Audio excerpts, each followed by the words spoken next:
Salam damai sejahtera bagi Anda sekalian.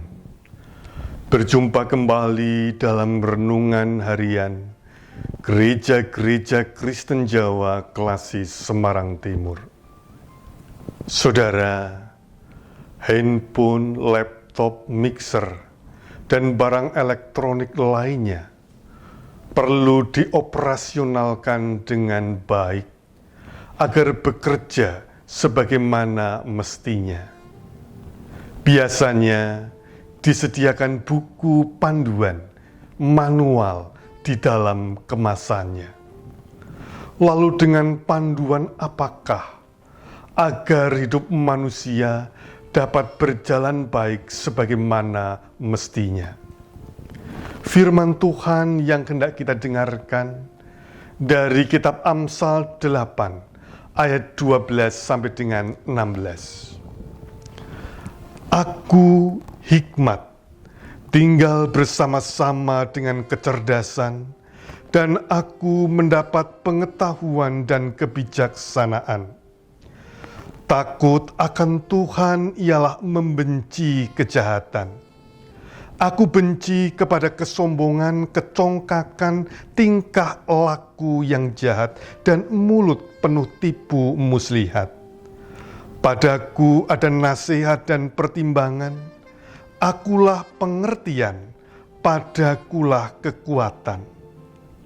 Karena aku, para raja memerintah dan para pembesar menetapkan keadilan. Karena aku, para pembesar berkuasa, juga para bangsawan dan semua hakim di bumi. Demikianlah sabda Tuhan.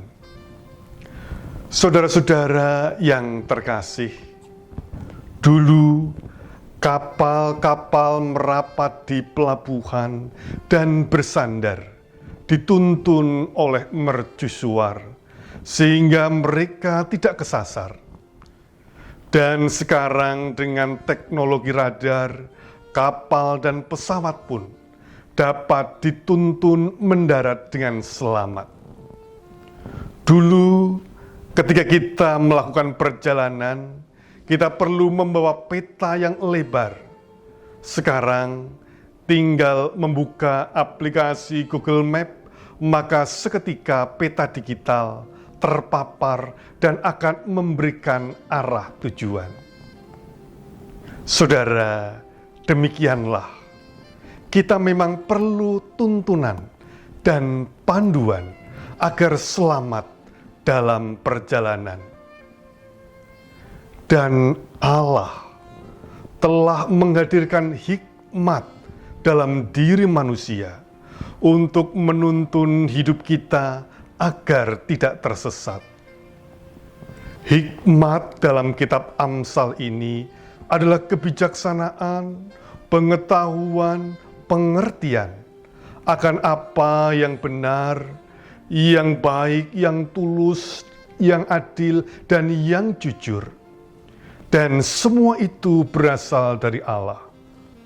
Artinya setiap orang yang beriman mesti bijaksana dan tidak dipengaruhi angkara murka. Setiap orang beriman bukan hanya tampak saleh secara individual dan ritual, misalnya rajin sembahyang, melainkan juga mesti saleh secara sosial, misalnya tidak melakukan penipuan dan kejahatan. Karena Allah telah memberikan pengetahuan kepada kita, apa yang luhur dan yang buruk, yang baik dan yang jahat, yang lurus dan yang bengkok, yang adil dan yang batil. Pengalaman hidup yang kita lalui tidaklah selalu mudah. Perjalanan yang kita tempuh tidaklah selalu lurus. Kenyataan yang terjadi tidaklah selalu seperti yang kita harapkan. Namun, tanpa hikmat Allah, hidup kita akan bertambah sulit dan perjalanan hidup kita akan bertambah rumit. Oleh karena itu, kiranya hikmat Allah senantiasa memandu hidup kita. Tuhan memberkati. Amin.